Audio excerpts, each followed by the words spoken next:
Let's bring in Alon Ben Meir. He's a professor and senior fellow at New York University's Center for Global Affairs, also senior fellow at the World Policy Institute. Alon, so Israeli security forces, as we heard from Lee, either killed or detained the perpetrators behind these latest attacks. Also, from 2 months ago, the perpetrator of the shooting at the Barkan industrial area. And they're also acting against people who assisted them. But that doesn't seem to have created enough deterrence. Do you think we might be on the verge of another big surge in violence in the West Bank? I don't want to call it intifada, but could it get there? You know, I think anyone who knows the situation in Israel, in the West Bank, should have expected this kind of violence to take place. The Israelis have the illusion that the relative quiet is sustainable. It is not sustainable. We have to look at it in the context of 50 years of occupation. So imagine you have 50 years of occupation, 80%, 85% of the Palestinians living in the West Bank were born after the 1967 war. So the conditions there are miserable to say the least. So Israelis, complained about the fact that here you have violence emanating from the Palestinian, but by and large the Israelis are very complacent, as if there was no occupation, as if the Palestinians are living normal life, and they should be quiet and should be cooperative with the Israeli, but that is not the situation. Again, I wanted to think in terms of, in the middle of the night, you have Israelis coming, busting a door, terrifying the kids with rifles up, and then getting the father or the brother or whatever it is, arresting them in the middle of the night. Well, but it's a cycle. Israelis would say it's a horrible, quiet will be vicious with quiet. cycle that's going on.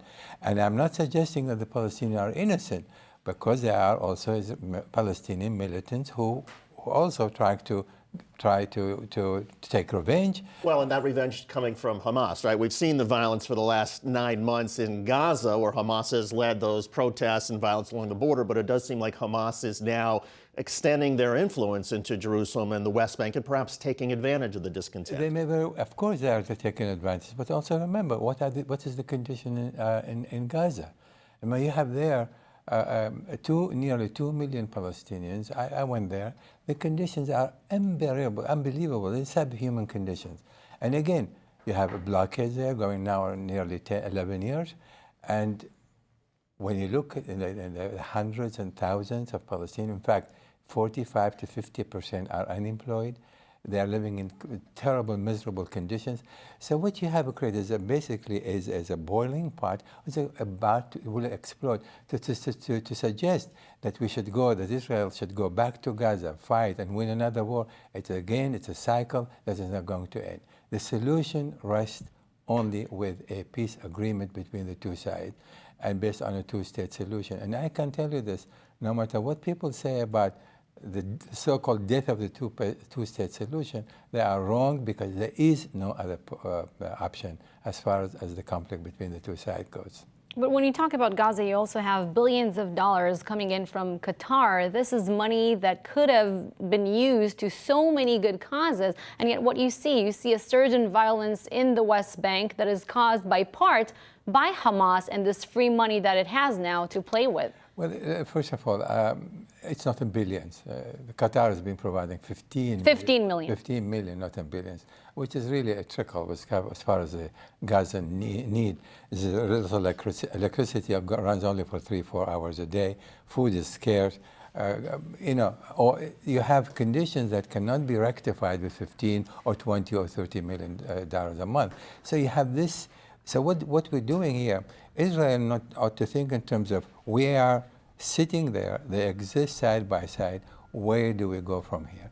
But for Hamas also to demand that Israel lift the blockade while at the same time threatening Israel, that too will not work. So I've been saying to Hamas, you've got to renounce violence to begin with, and then Israelis will be under pressure, international pressure, to ease the blockade.